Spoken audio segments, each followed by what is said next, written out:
நீங்க எவ்வளவு கர்த்தர் உங்களை ஆசீர்வதிச்சாலும் அமைதியா, பொறுமையா, ஒரு நீடிய சாந்தத்தோடு உங்க வாழ்நாட்களை சந்தோஷமாக கர்த்தருக்காக செலவு பண்ணுங்க. கர்த்தருக்காக. நான் என்ன பண்ணணும் ஆண்டவரே? ஒவ்வொரு இடத்துல நான் என்ன பண்ணணும்? நீங்க கேட்க கேட்க கேட்க கர்த்தர் உங்களுக்காக ப்ரோக்ராம போட்டுக்கிட்டே போவாரு. கர்த்தர் உங்களுக்காக ஒவ்வொரு பிளான்ஸையும் போட்டுக்கிட்டே போவார். அவர் கைவிடவே மாட்டார்.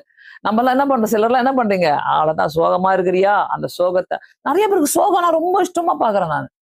அது ஏன் தான் தெரியல. எனக்கு சோகம்னு ஒண்ணு பிசாசு ஒண்ணு வந்துச்சுன்னாக்கா அவள தூக்கி வச்சுட்டு போயிடுவேன் வெளியில எங்கன்னா. ஓடிப்போ பிசாசு, உனக்கெல்லாம் நான் இடம் கொடுக்கவே மாட்டேன். இங்க உட்காந்து ஜோம் பண்ணுவேன். இந்த உள்ள கூட நீ நுழையக்கூடாது சோகம்ட்டு. கஷ்டம், டிசப்பாயின்மெண்ட், டிஸ்கரேஜ்மெண்ட், கண்ணீர் எல்லாம் இது உள்ள நுழையவே கூடாது.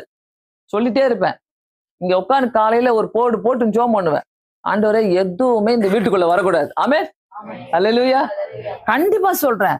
இந்த மாதிரி ஒரு ஜெபத்தை பண்ணி கல்லுகளை வெளியே அனுப்புங்க ஃபர்ஸ்ட். ஆமென். கல்ல ஃபர்ஸ்ட் வெளியே அனுப்புங்க. எல்லாம் ஆமென் சொல்ல தெரியுது, எல்லாமே சொல்ல தெரியுதுதான். ஆனா அடுத்த வாரம் வரும்போது திருப்பி ஐயோ ஏசப்பா நான் என்ன பண்ணுவேன் எங்கன்னு கிடப்பீங்க. என்ன அதெல்லாம் விடுங்க. என்ன நாங்கெல்லாம் காலையில 3:30 மணிக்கெல்லாம் எழுந்திருச்சு சர்ச்சுக்கெல்லாம் போயிட்டு வந்து இங்க கல்லு மாதிரி நின்னுங்கன்னு என்ன சொல்லி நிக்கிறேன்? கல்ல தள்ளி நிக்கிறேன். புரியுதா?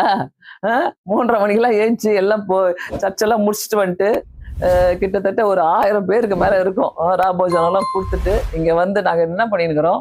கல்லு மாதிரி நின்னுக்கிறோம். நீங்க என்னடானாக்கா அப்படியே சோகமா உட்காந்துக்கிறீங்க நீங்க எல்லாரும்.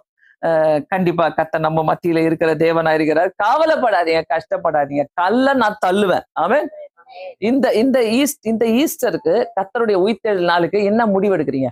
ஒரு புது வருஷத்துக்கு மட்டும் எடுக்காதீங்க முடிவை. இந்த ஈஸ்டருக்கு கூட ஒரு முடிவு எடுங்க. என்ன முடிவு?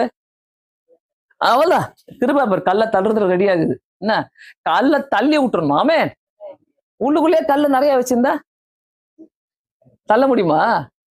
எப்படி கல்லான மனசு பாருன்னு சொல்றாங்கல்ல. கல்லு மனசு, கல்லான மனசு. அந்த 2 வருஷத்துக்கு முன்னாடி 10 வருஷத்துக்கு முன்னாடி இருந்த குணம்லாம் அந்த கல்லை ஃபர்ஸ்ட் எடுத்தாதான் உன் முன்னாடி இருக்கிற கல்லு தள்ளப்படும். சிம்பிளா முடிகிறேன் நானு. சிம்பிளா கேட்டுக்கோ. சிம்பிள். கர்த்தர் உன்னை ஆசீர்வதிக்கணுமா?